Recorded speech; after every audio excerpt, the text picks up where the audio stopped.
तृणमूल नेताले लक्ष्मी भण्डार योजना बन्द गर्ने दिए धम्की। यस बयानले बङ्गालको राजनीति तातियो।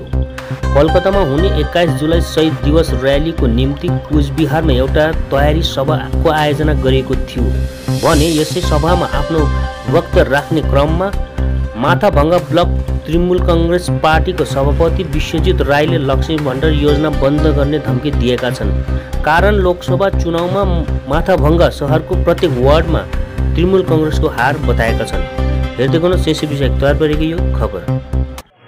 অনেক যুব তৃণমূল যুব কংগ্রেসের কর্মী সেই অভিযানে নেমেছিল এবং একটা সময় এই আন্দোলনের চাপে নির্বাচনে আমরা এখানে মাথাভাঙ্গা শহরে পরাজিত হয়েছি বিজেপির কাছে।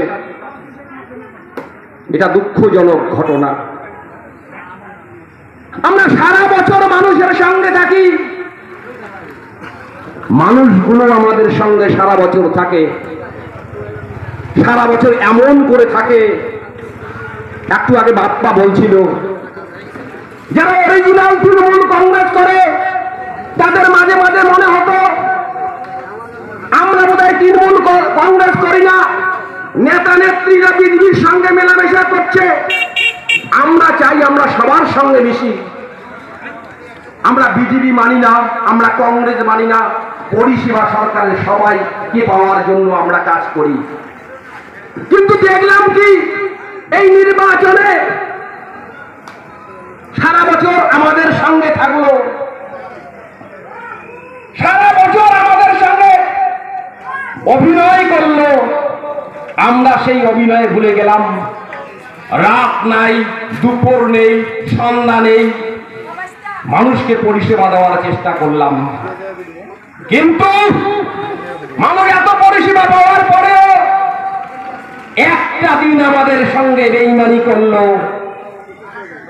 ভোটের দিন গিয়ে যে হাতে আমাদের কাছ থেকে সুযোগ সুবিধা আদায় করেছিল সেই হাত দিয়েই আমাদের মাথাভাঙ্গা শহরের তৃণমূল কংগ্রেসকে গলা টিপে মারল। তাই আমি বলতে চাই যারা সরকারি এই সুযোগ সুবিধা পায়, যারা আমাদের সঙ্গে বেইমানি করলো, আগামী দিনে এমন হওয়া উচিত, দেখে দেখে সুবিধা প্রদান করা উচিত। আমরা পৌরসভার কাছে এবং সরকারের কাছে আমরা দলগতভাবে আমরা আবেদন করতে চাই যারা বেইমানি করে তাদেরকে শিক্ষা দিতে হবে। আপনারা বিজেপি করুন, আমাদের কোনো যায় আসে না। আপনারা কংগ্রেস করুন, আমাদের কোনো যায় আসে না। আপনারা সিপিএম করেন, আমাদের কোনো যায় আসেন না।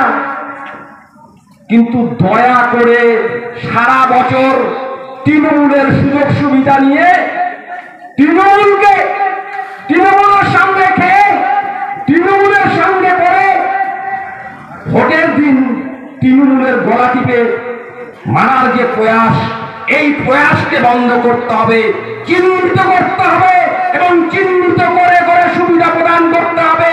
আমি পৌরসভার কাছে এই আবেদন করব।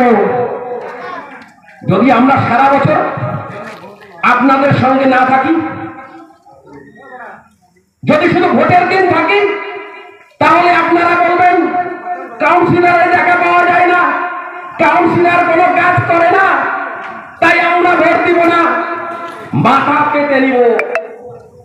কিন্তু সারা বছর তৃণমূলের খেয়ে দে ভোটের সময় বেইমানি করলে তৃণমূলকে শক্ত হাতে দমন করতে হবে। প্রয়োজনে লক্ষ্মীর ভান্ডার বন্ধ করে দিতে হবে। এইটাই আমাদের উদ্দেশ্য হবে আগামী দিনে। আমরা আগামী ইলেকশন দেখব এবং দেখে দেখে আমরা যদি তাই হয় আবার আমাদের সেই পন্থা অবলম্বন করতে হবে।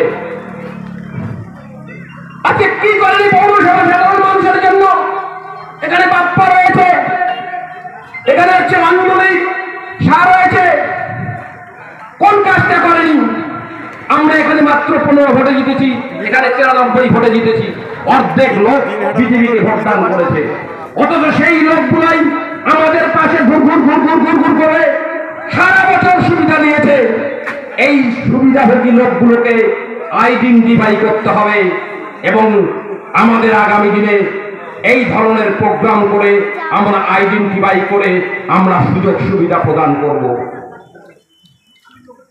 আমি সমাজ তৃণমূল কংগ্রেসের নেতৃত্ব বলবো যে আগামী দিনে এই লক্ষ্মীর ভান্ডার থেকে শুরু করে এই বার্ধক্য ভাতা থেকে শুরু করে সমস্ত ধরনের সুবিধা যাতে কাউন্সিলরদের উপর ছেড়ে দেওয়া হয় এবং দেখে দেখে প্রদান করা উচিত। আমরা কারো সঙ্গে খারাপ ব্যবহার করিনি, আমরা কাউকে বঞ্চিত করিনি। মমতা ব্যানার্জির নির্দেশ সবার সঙ্গে ভালো ব্যবহার করতে হবে, সবার হয়ে কাজ করতে হবে, কিন্তু আমরা করলেও পাবলিক কিন্তু আমাদের সঙ্গে আমরা যে ব্যবহার করেছি সেই ব্যবহার করেনি। একটা দিন আমাদের সঙ্গে খারাপ ব্যবহার করেছে এবং যেদিন যে ডেটে ভোট হয়েছে সেই দিন নিজেদের মতো কাজ করেছে, সারা বছর আমাদের সঙ্গে থেকেছে, আমাদের হয়ে কাজ করার চেষ্টা করেছে, আমাদের গুণগান করেছে, কিন্তু সঠিক সময়ে আমাদের সঙ্গে বেইমানি করেছে। তাই আমি আর কিছু বলতে চাই না। এত অঞ্চলের মানুষ, এই অঞ্চলের মানুষ আমাদের ভোটদান করেছে। আমি এই অঞ্চলের মানুষদের আমি অভিনন্দন জানাই। সাথে সাথে এই অঞ্চলের অর্ধেকের বেশি, প্রায় অর্ধেকের কম, একটু কম মানুষ আমাদের ভোটদান করেনি। সেই সমস্ত মানুষজনকে আমি বলে দিতে চাই, আপনারা আগামী দিনে চিন্তা ভাবনা করুন। যদি পরিষেবা এবং সরকারের পরিষেবা আপনাদের কাছে পৌঁছায় তাহলে আপনারা তৃণমূল কংগ্রেসকে সমর্থন করুন। আর যদি বিজেপি আপনাদের সঙ্গে, বিজেপি আপনাদের পরিষেবা দেয়, বিজেপি আপনাদের সুখে দুঃখে বন্যায় করোনায় থাকে, তাহলে আপনারা বিজেপিকে দিন। কিন্তু দয়া করে সারা বছর আমাদের সঙ্গে অভিনয় করে ভোটের সময় বিজেপিকে দেবেন না, তাহলে দল কিন্তু আস্তে আস্তে এই অবস্থায় থাকবে না, কঠিন অবস্থান গ্রহণ করবে। সবাইকে অভিনন্দন জানিয়ে আমাদের মধ্যে হিতিন বর্মন মহাশয় আসছেন, উনি বিস্তারিতভাবে আলোচনা করবেন। এই বলে সবাইকে অভিনন্দন জানিয়ে আমি আমার ক্ষুদ্র বক্তব্য শেষ করছি। বন্দে মাতরম। তৃণমূল কংগ্রেস জিন্দাবাদ, মমতা ব্যানার্জি জিন্দাবাদ।